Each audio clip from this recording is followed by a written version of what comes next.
भगवा राजनीति की जो जड़ है वो असल में भारत के दो राज्यों में पड़ी और इन दोनों राज्यों में एक कॉमन चीज़ ये थी कि यहाँ पे आबादी का जो वर्किंग क्लास था उसमें मुसलमानों की बहुतायत थी और जो जमींदार तबका था उसमें हिंदुओं का वर्चस्व था या हिंदुओं की कुछ जातियों का वर्चस्व था।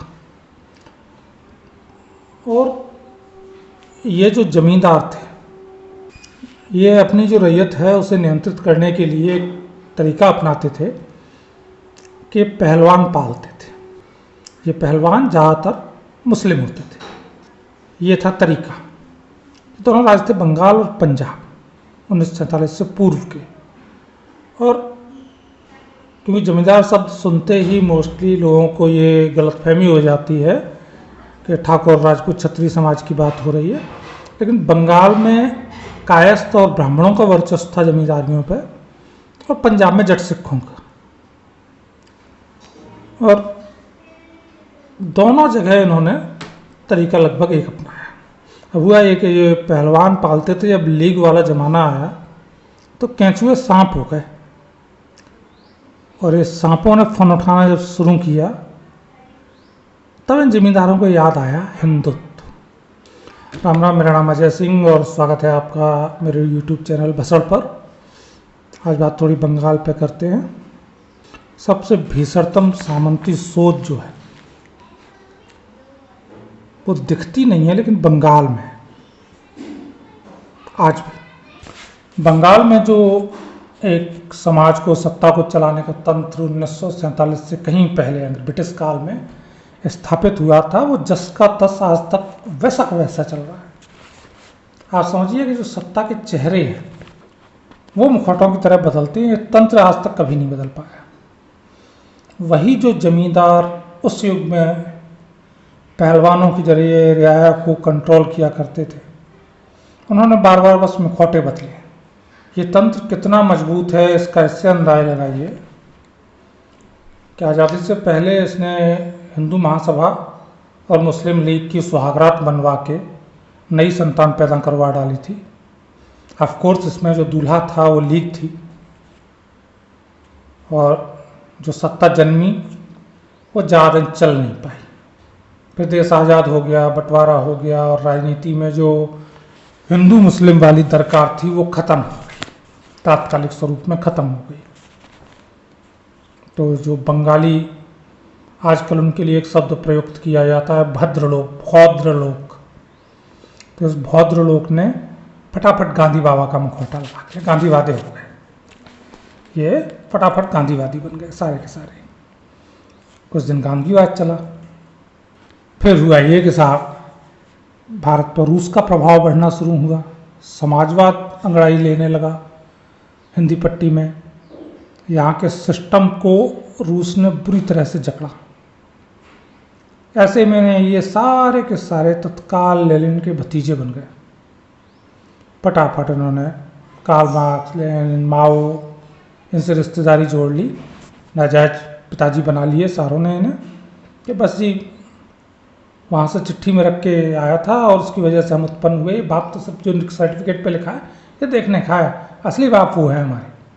उसके बाद फिर जब पूरी दुनिया में लाल झंडे उतार के फेंके जाने लगे और जो आधुनिक अर्थव्यवस्थाएं हैं उनका दौर आया, विकेंद्रीकरण का, विनिवेश का दौर आया, तो उसमें इन्होंने फिर अपने आप को बदला। इस तंत्र ने फिर अपना मुखौटा बदला। अब ये ओके तैयार हुआ, जो तृणमूल की एक पत्ती इधर से एक पत्ती इधर से बीच में पता नहीं क्या, तो वो उस टाइप का मुखौटा लगा के ममता दी के स्वरूप में आगे करके उनको और जम बैठा। और फिलहाल बंगाल पे ये फिर कायम है। और अब ये जो सिस्टम है, ये जो तंत्र है भौद्रलोक का, ये फिर अपने चेहरे को, ये जो मास्क है वो हटा के फेंक रहा है और एक बार फिर से भगवा मास्क अपने चेहरे पर पहन रहा है। एक बार फिर से भगवा मुखौटा अपने चेहरे पर पहनने की तैयारी कर रहा है। लेकिन ये मुझे भी पता है कि सत्ता बदलेगी।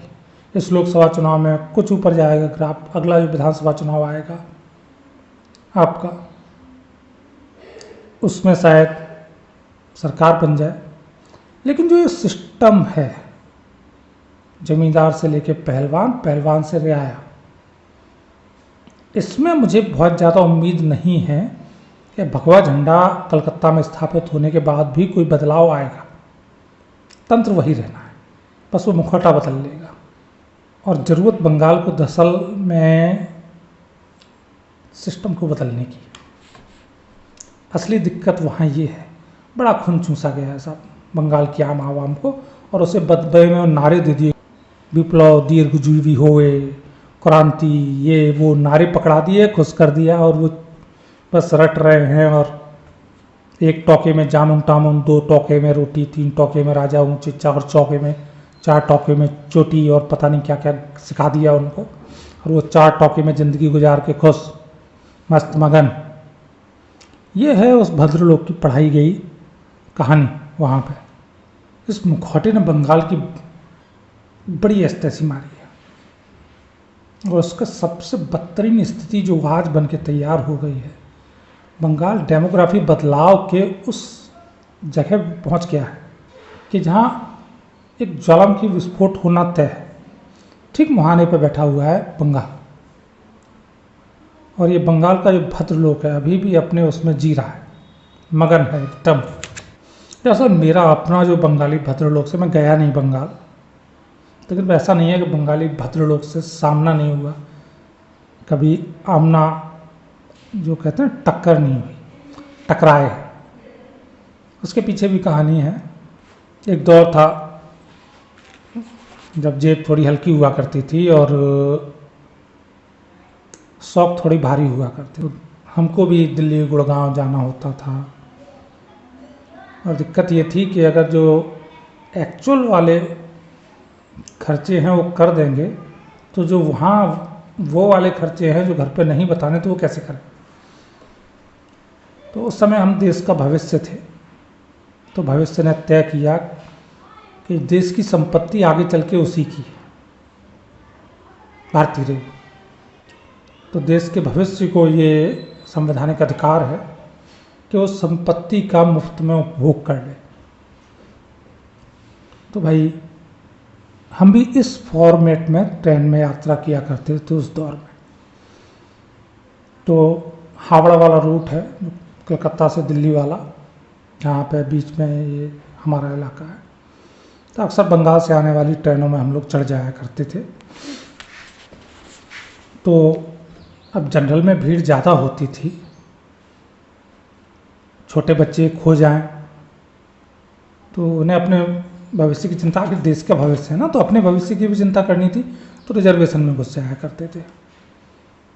वहाँ मिलते थे बंगाली बाबू, भद्र बंगाली बाबू, और ये हाल होता था कि जैसे ही कंपार्टमेंट में पैर रखा, वो आराम से बैठा है, अपना मगन है, अपना जो कर रहा है, लेकिन उसकी नज़र पड़ी, फटाफट लेट गया। और लेटने के बाद अगर उसके पास से गुजरते में कपड़े की हवा भी उसे टच कर गई, तो एक जोरदार आवाज़ आती थी, यो तुम बहुत तमीज़, धोखा देता है।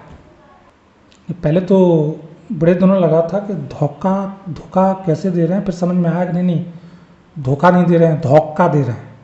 तो यही जो धोखा बाबू होते थे ट्रेन की सीट पे, तो जब ट्रेन यहाँ से थोड़ा आगे बढ़ती और ट्रेन अलीगढ़ पहुँचती, तो अलीगढ़ में चढ़ते ट्रेन में खास शक्ल सूरत के प्राणी, लंबी सी दाढ़ी, विदाउट मूंछ, थोड़ा नीचा कुर्ता, थोड़ा ऊंचा पजामा, और जैसे ही वो कंपार्टमेंट में आते, बंगाली बाबू सिकुड़ के एक कोने में पहुंच जाता। भद्र जॉन अपनी सारी भद्रता बाहर लाके, शायद 15-20 दिन में एक बार जो मुस्कुराता है, वो वाली मुस्कुराहट बाहर निकाल के कोने में सिमट जाता और कहता, आई दादा आओ, तो हमारी सीट है, आओ अपना समझ के बैठो। हमारी साली हवा से धक्का लगता था, उससे जो जाने कौन कौन से ब्रांड की बदबुएं समेट के अपने साथ आया है। हम लोगों की यहाँ की स्थानीय भाषा में कहते हैं छिछियाएंद, उसके साथ घुसा है कंपार्टमेंट में, उसको दादा आओ, कई बार तो लगता था इतनी मिठास, कहीं ये बस धोती उचका के लेट न जाए। तो फिर धीरे धीरे हम लोग भी सीख गए थे, जब ट्रेन में घुसते थे तो बैक सीट पे सीधा उछाल के बोला करते थे, हाँ भाई चल हट ले रे। तो फिर वो बहुत तमीज़ धक्का देता है, बंद हो गया। तो ये हमको तमीज़ आ गया कि बहुत तमीज़ कैसे नहीं रहते भौद्रजन के सामने। तो ये भौद्रजन जो होता है ये फ़ोन पे जो होता था, तो ऐसा नहीं कि खुद अपने कान में लगा के सुनो, फ़ोन पर रविंद्र संगीत सुनता था ट्रेन में। तो पहले तो कुछ दिन समझ में नहीं आया, हम भदेश बालक सरकायलो खटिया सुनने वाले, या अपने बड़े महान संगीत परंपरा रही है इस क्षेत्र की, आधार सृजन चैतन्य की, तो वह वाले लोग थे। तो हमको रविंद्र संगीत समझ नहीं आया, तो लगता था कि साला दुनिया गाने सुनती है, बंगाली रोना क्यों सुनता है। फिर समझ में आया कि बंगाली रोना सुनता नहीं है, दरअसल जब बंगाली कहीं बैठा है और आसपास हिंदी भाषी है तो बंगाली रोना सुनाता है, रविंद्र संगीत सुनाता है, सुनता नहीं है। और उसके जरिए वो अपने आप को 2 डिग्री ऊपर का इंटेलेक्चुअल साबित करता है, देखो तुम साला हिंदी लोग संगीत इसको बोलते हैं। और वो खुद जब अकेला होता है तो वो भी हमसे ही मिलते जुलते, वो चिरोदिनी। और वो गाना बड़ा ट्रेंड में सुना था, जल पड़े अमी तुम्हें कथा नाड़े, ये सुनता है बैठ के। वो रविंद्र संगीत तो केवल तुमको काटने के लिए सुनाता है कि देखो हम तुमसे ज़्यादा समझदार है। तो ये होता है भद्रजन। और इस भद्रजन भद्रलोक वाला जो मामला है अभी, उस पर सीधे आ जाते हैं सीटों पे। 42 सीट है बंगाल में, और बंगाल की सीट का बड़ा सिंपल सा आपको तरीका बता रहा हूँ। एक आम यूँ करके उल्टा लटका है पेड़ से, एक तो आम की डंडी वाला ऊपर का हिस्सा है, उसकी 6 सीट पकड़िए, काट के अलग कर दीजिए। ठीक, आपका कूच बिहार, अलीपुरद्वार, जलपाईगुड़ी, दार्जिलिंग, रायगंज, बालूरघाट हटाओ, काट के निकालो, अलग करो, ये भगवा।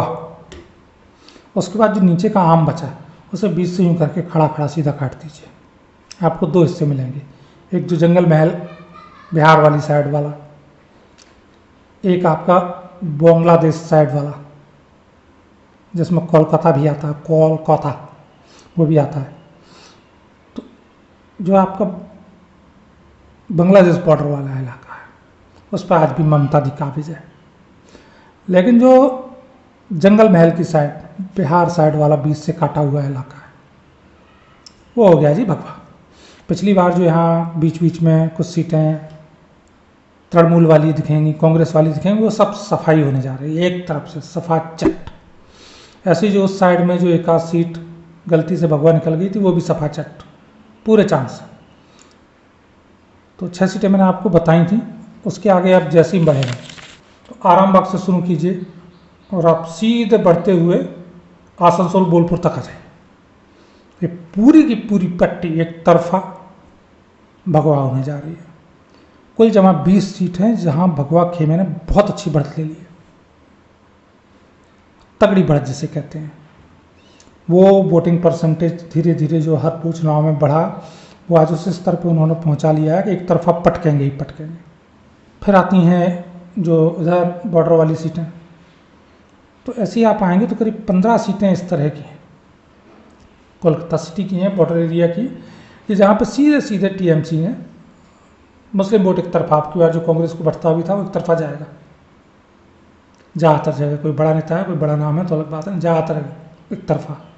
एनआरसी को लेकर अगर सबसे ज़्यादा आशंकित कहीं का मुसलमान है तो बंगाल का होना भी चाहिए। सबसे ज़्यादा बांग्लादेशी घुसपैठी है वहीं है, बिना संदेह वहीं है। अगर एनआरसी लागू हुआ इनमें से आधों को भागना पड़ेगा, ठीक है ना। तो एनआरसी की आशंका के बीच एक तरफा वोट करने जा रहे हैं। 35 सीट सीधी सीधी बढ़ रही है, इनमें कोई वो नहीं है। बची हुई 7 सीटों पर बड़ा नेक टू नेक मामला है, एकदम कांटे की फाइट जो है उनमें।